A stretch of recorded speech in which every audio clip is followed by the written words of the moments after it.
দাদুর মৃত্যুবার্ষিকীতে কীর্তন আয়োজন করেছিলাম, আর এই কারণে কিন্তু কীর্তনের জেঠু কাকুরা সবাই চলে এসেছে। হ্যাঁ আসো। হ্যাঁ ভালো আছি, তুমি ভালো আছো?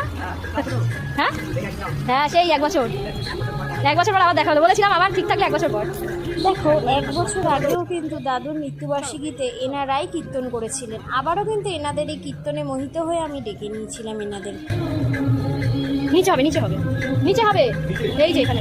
একে একে কিন্তু সব জেঠু কাকুরা আমার ঘরের মধ্যে চলে আসলেন।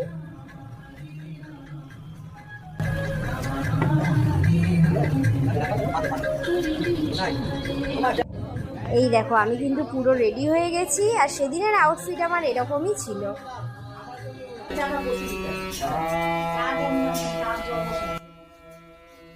এদিকে কিন্তু কীর্তনে জেঠু কাকুরা কীর্তন শুরু করে দিয়েছেন। কীর্তন শুরু হওয়ার পরেই কিন্তু আমার শ্বশুর মশাই মানে আমার বাপি এসে হাজির হয়েছেন, আর বাপিও দেখো কি সুন্দরভাবে হেসে দিলেন।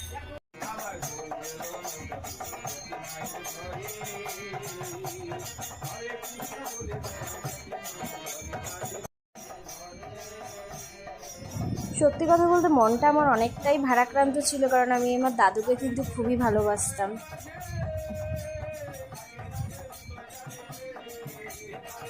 আমার দাদু আমাদের ছেড়ে চলে গেছেন প্রায় 14 বছর আগে।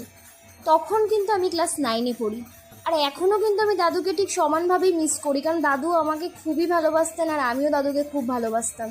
হয়তো আর কোনো দিন সেই মানুষটাকে মানে আমার দাদুকে আর ফিরে পাবো না। দাদু আর নাতনির মধ্যে যে সম্পর্ক থাকে নিঃস্বার্থ ভালোবাসা, আমার মনে হয় না আর কোনো দিন কোনো সম্পর্ক এরকম নিঃস্বার্থ ভালোবাসায় গড়ে ওঠে। একটা ছোট্ট কথা তোমাদের শেয়ার করি, এই মানুষটা মানে আমার বাবা, সে দাদু ঠাকুমা বেঁচে থাকাকালীন যেভাবে কর্তব্য করেছেন বলে বোঝানোর মতো নয়।